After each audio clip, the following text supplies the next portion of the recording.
Folks, there's just no denying it. Markets continue to stumble after the first U.S. case of coronavirus of unknown origin was confirmed. Markets are down about 10% since they hit all-time highs a week ago. Folks, we're in correction territory and on pace for the worst week since the financial crisis. There's little doubt that the coronavirus fears sparked this sell-off, but you can blame how overbought stocks were in the first place for the intensity of it. Today, I want to take a deep dive into what charts are signaling and where markets might find support. Specifically, I want to take a step back and look at this correction in the context of the biggest bull run in history. Let's get into it right now. Folks, I want to give you a little perspective today. I've been getting a lot of emails saying, Roger, the markets are going crazy, we're going down. When will this end? When will this stop?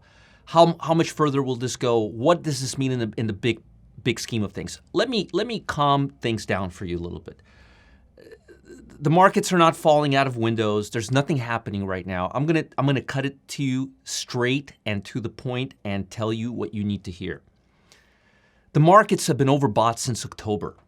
Momentum levels in the NASDAQ 100, have been for the last 3 months at the most overbought levels we've seen in 5 years. The NASDAQ, the S&P 500, were at the highest momentum levels that it hit in the last decade. So while everybody's talking about this coronavirus, the truth of the matter is this market needed to cool off more than anything. I mean, if you look at the RSI oscillator, let me show this to you. This thing has been screaming overbought for a long time. Let me show you what I'm talking about. I think it's important for you to see this right now and gain some perspective. This is a daily chart of the S&P 500. Look at the blue line. Look how much blue we've had all the way from end of October. Look at this, November, December, January. That's 3 months of overbought market activity. We needed to go to the 200-day moving average. The market really needed this. Now, right now, the market for the first time in a long time, for the first time since October, and before then it was quite a while, finally hit the 200-day moving average, and it's now moving higher. This is very positive, and I anticipate this gap filling on the way up. But here's what I really want you to see. This is the U.S. stock market on a monthly level. Notice how strong it's been. Notice how much it's been pulling up. If you look at what we're going through right now, it's not even a blip on a radar. It's hardly unnoticeable. It's really very little movement.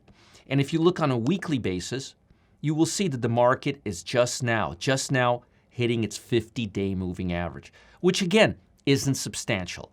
Now, one of the positives here is gold. Notice gold peaked out 4 days ago. 4 days ago. This is actually 3 days ago. Sorry, this is today. This was yesterday, day before. 3 days ago, this week, gold topped out. It hasn't gotten higher. Typically, when markets are in panic mode, people, investors, traders, put their money into safe assets like gold. Also, if you look at the bond market, it looks like we're seeing a reversal day. This is a capitulation. Whenever we open higher and tend to go lower on a turning point with higher volatility, I call this a tail gap, but there's no gap here. So I would just say this is capitulation. And similarly, I'm seeing the same thing on the S&P 500. So if we go up from this level, the markets will be strong. Most importantly, look at the GDP. The GDP is at 2.1%. That's telling us economy is humming along. And again, what we're seeing right now was a grossly overbought market waiting for a pullback. I actually believe that the coronavirus was the catalyst to the selling pressure, but the majority of the selling pressure is caused by traders getting out of the market because they're seeing too much capitulation or too much pressure in one direction. And honestly, I believe the market's going to cool off. I believe the selling pressure is almost behind us. I think we're going to have another day or two of within this twilight zone, which I like to call it, and then the market is going to start moving back higher. There is no major catalyst that's showing unforeseeability long term, and most of the downside is already priced into the market. We went from 304 all the way to 300, we went from 340 to 300 in a matter of days. I think the market's going to sit around here for a few days, start filling this gap up, start moving higher, and ultimately move back to the 50-day line. Now, I'm a safe trader. I don't like to buy when we're in the twilight zone. I'm going to wait for 2 days till we close above the 50-day moving average. But it looks to me like this market is capitulating to the downside, and the momentum levels are no longer overbought. Now RSI moved from overbought territory to oversold territory, and the odds are we'll stay around this level. Don't fool yourself into thinking that we're just going to bounce back up. There's really no reason to do that, especially with the coronavirus not showing us a definite ending or certainty. But based on what I'm seeing now, the market, we're seeing some buying pressure at the 200-day moving average. Typically, we see a nice bounce, which we're seeing right now at that level. The gap to the upside is getting filled. And again, when you're looking at the market from a long-term perspective, this is barely a blip on our radar. That's a monthly chart, and this is a weekly chart. We're just literally hitting a 50-day moving average. So this is just a very, very minor pullback. There's really nothing to worry about, and I'm expecting the markets to regain their composure much sooner than later.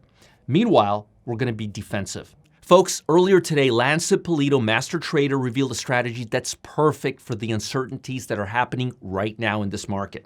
It's all about getting into trades moments before the big move and cashing out 24 hours later. In on Monday, out on Tuesday. In on Tuesday, out on Wednesday. 24 hours in and out. You see, the simplest way to reduce risk is to spend less time in the market. If you want to learn exactly how this strategy works and how it's able to deliver 840% plus returns in less than a day, click the button below. You need to do this now. Talk soon.